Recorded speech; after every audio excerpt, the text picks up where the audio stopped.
You don't hear the crash. Not really. What you hear is everything else stopping. The engine hum that you never noticed before, the one that has been vibrating beneath your feet since takeoff, goes wrong in a way that your brain recognizes before your mind does. Something shifts in the air. Something changes in the pressure behind your eyes. And in the half second before the world breaks apart, there is this strange, quiet moment where you think, this isn't right. Then it happens. And then nothing. You wake up, and you don't know if 3 seconds have passed or 3 hours. The cabin is tilted. The light is wrong. There is smoke somewhere behind you, thin and gray, curling through broken overhead bins like it belongs there. Your ears are ringing so loudly that the sounds around you feel like they're coming through water. Someone is calling out a name that isn't yours, and for a long, strange moment, you cannot remember where you are. This is what it feels like to survive a plane crash. Not heroic, not cinematic, not the way the movies show it, just this: confusion, smoke, a ringing that won't stop, and the slowly arriving realization that you are still breathing, but we need to go back because surviving a crash doesn't begin at the moment of impact. It begins much earlier, in the ordinary, forgettable calm of a normal flight. You found your seat, middle row, or maybe window. You stowed your bag, buckled your seatbelt out of habit rather than caution, and felt the mild irritation of being slightly too close to the person beside you. The seatbelt sign was on. The flight attendant was moving through the aisle, checking that tray tables were up.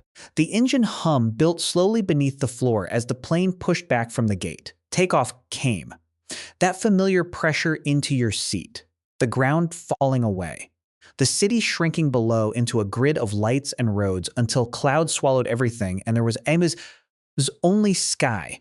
After that, nothing remarkable. People pulled out headphones. Someone ordered a coffee. A child across the aisle pressed their face against the window. The cabin lights dimmed. The seatbelt sign clicked off. The plane became, as it always does once you're above the turbulence, something that felt less like a vehicle and more like a room. A pressurized aluminum room moving at 500 miles per hour over the earth, but your brain stops thinking about that part very quickly. Because the brain is not built to hold that kind of information and stay calm. So it lets go of it, and you become comfortable. That comfort, that ordinary, completely human comfort, is the thing that makes what comes next so difficult to process. It starts small. It almost always does. A sound that's slightly off. Not loud, not alarming.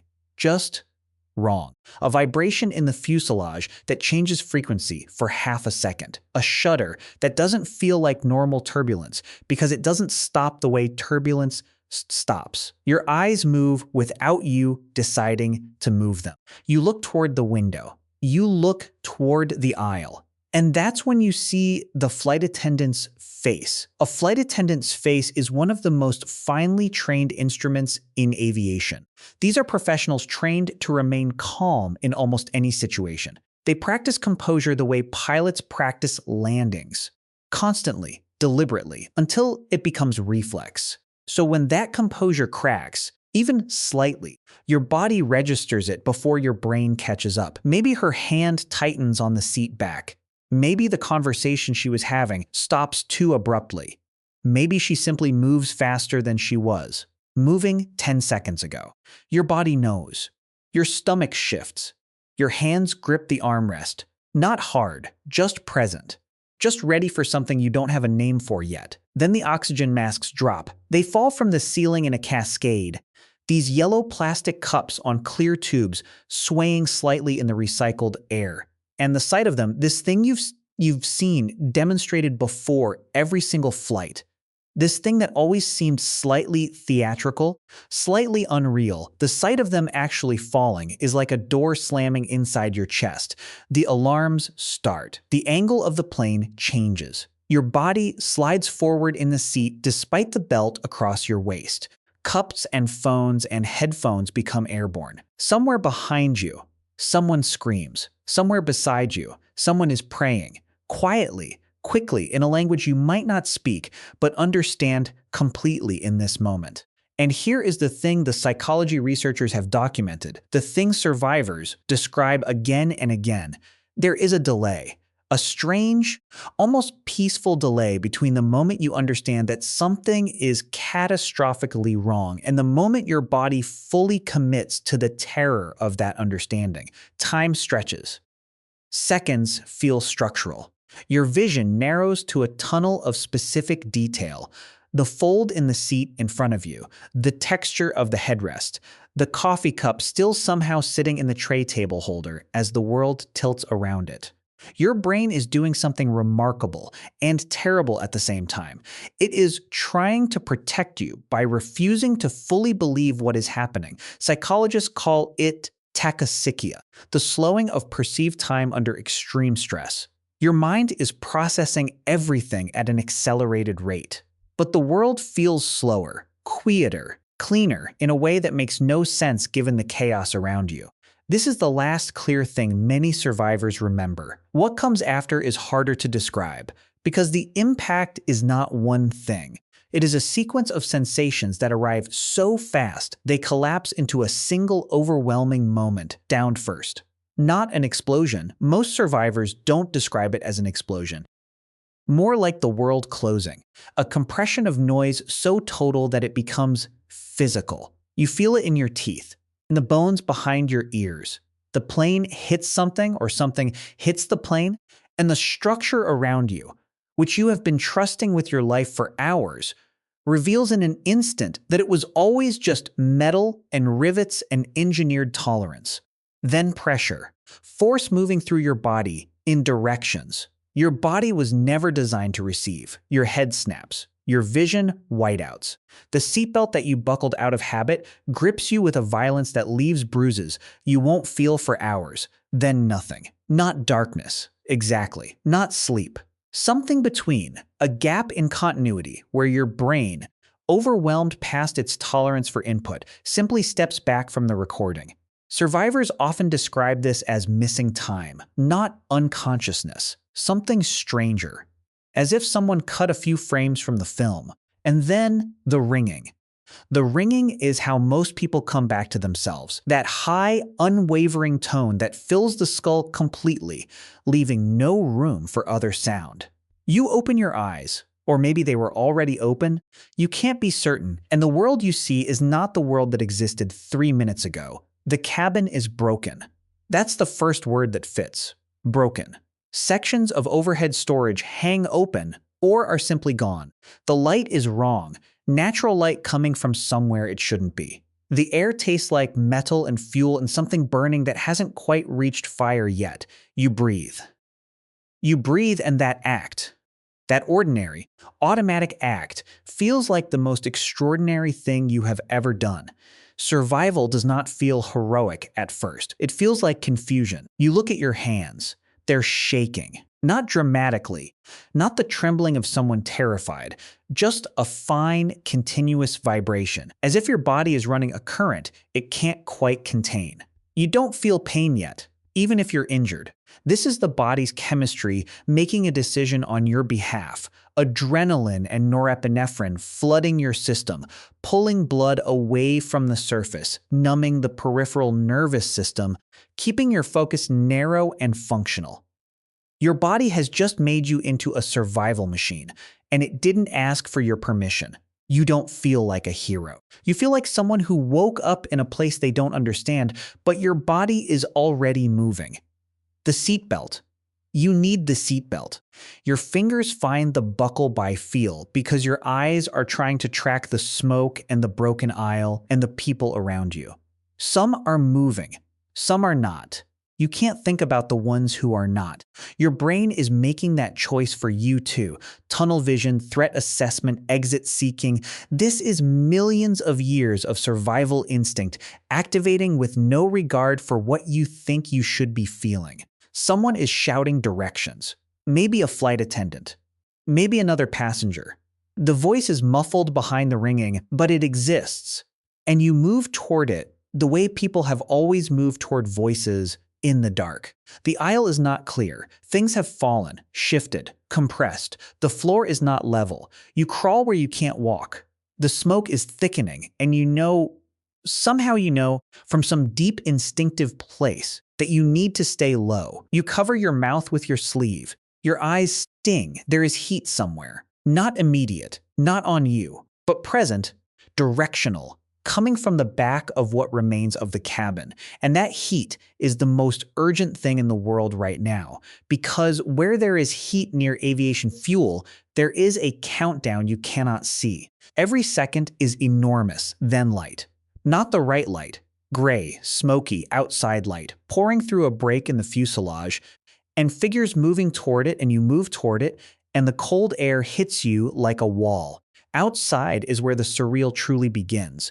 You are standing on ground, real ground, the earth, solid and indifferent beneath your feet. Behind you is the wreckage, and this is the first moment you may genuinely see it, because inside it was too close, too fractured to form a complete picture. Out here, there is distance, and with distance comes scale. The scale is wrong. That's the only way to describe it. The thing behind you that was once an aircraft looks like something from another world.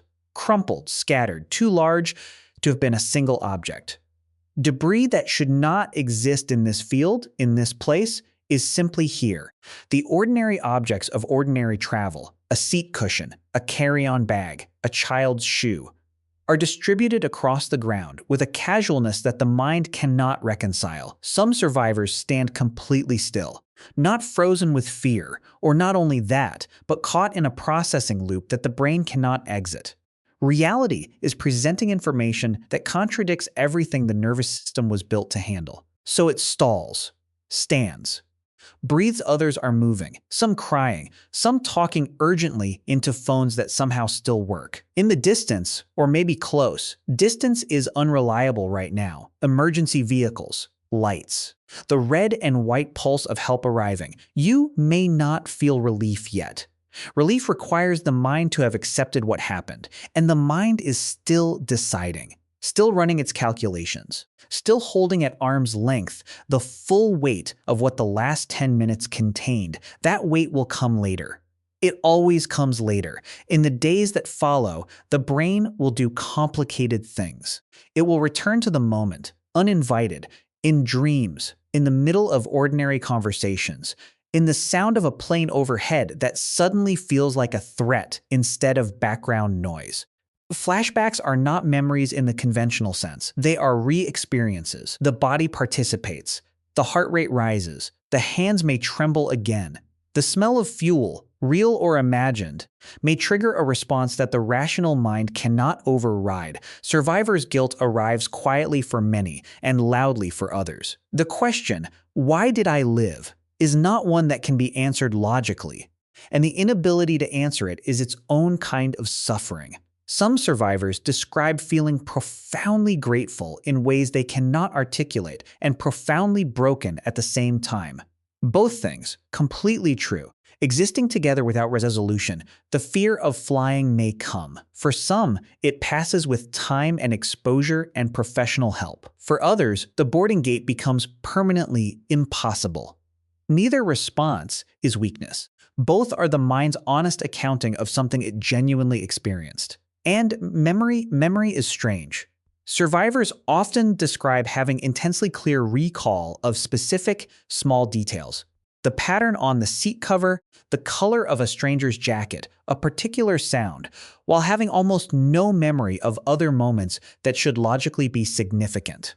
The brain records trauma on its own terms, according to its own logic, and does not consult you about the filing system. There is something important to understand about the people who survive catastrophic events. Not just plane crashes, all of it.